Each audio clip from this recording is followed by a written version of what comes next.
লেগেছে মনে রং লেগেছে টুনি নাকি সিনেমার নায়িকা হয়েছে রং লেগেছে টুনির রং লেগেছে টুনি নাকি সিনেমার নায়িকা হয়েছে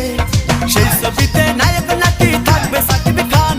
ছবিটার নাম নাকি তুমি আমার জান টুনির জ্বালায় এবার আমার যাবে রে প্রাণ রং লেগেছে মনে রং লেগেছে টুনি নাকি সিনেমার নায়িকা হয়েছে।